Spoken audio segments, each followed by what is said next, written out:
which again is based on fear. Because the spirit of fear tells you you're not good enough. And when you do not believe when you do not believe you're good enough, then you certainly will not believe the seeds of your life are good enough. And so you hide them. Because if I put myself out there, and therefore my seeds, I might be rejected. My seed might be laughed at. You know how many times I've been laughed at? I know I'm out of time, but you know, if I could just hand the mic to Laura, she would really tell you some stuff. But let me just tell you, just one time, you know, it was right before we started pastoring, we were youth pastoring, and I was preaching, and I don't know what in the world I was thinking, but these wooden altars, wooden, and I didn't know that they polished those things. I mean, with some kind of slick polish. And I was just preaching away. And ignorance, whatever. I got up on the slick altar, and I'm like running in place, trying to preach and not fall. And by the grace of God, I get off that altar without falling on my face. But there was a whole lot of laughing going on.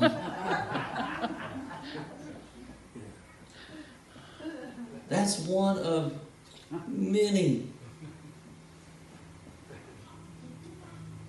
But something that we all need to realize is, quit taking yourself so seriously.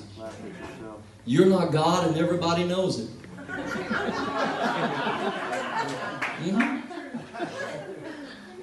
So, what people expect of you is not as much as what you think they expect of you. Because they don't expect of you what they expect from God, because you're not God. And that's from the pulpit to all the way. So many times, God has had to remind me of that. Ronnie, don't take yourself so serious. You're not me. You're my child. You're my servant. You're going to mess up. But keep putting yourself out there. Because here's the truth, Ronnie. If nobody else ever accepted you and or your seed, I always do. Thank you. Thank you, Lord. And what is true for me is just as true for you.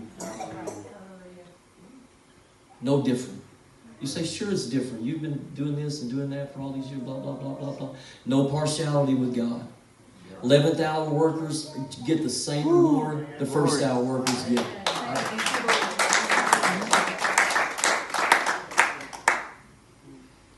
Let me just end this.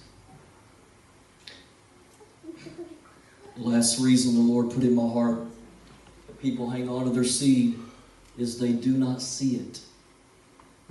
They do not even see that they have a seed. And this is why he said they do not know they have a seed. He said are you listening? I'm closing with this. It's spiritual blindness. They're blinded. No. Can I bring it home? We get blinded. We get blinded. We don't even know we have a seed. You know, it's like, and sometimes when people preach about seeds, people automatically think just money.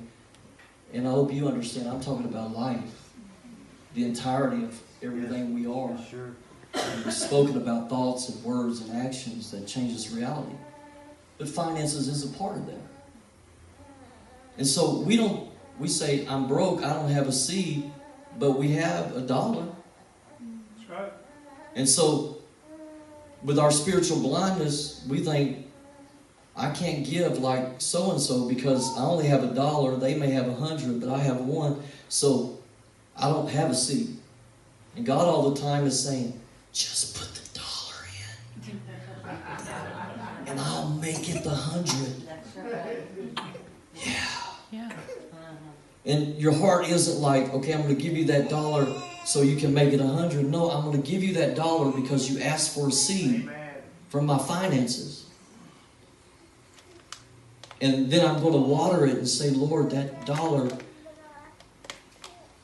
bring harvest. Bring harvest. Yes, so I can supply the basic needs for my family.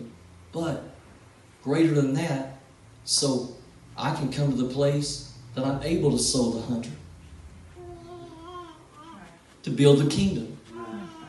And then I pray, God, you multiply the 100 so I'm able to sow the 1,000. Amen. There you go.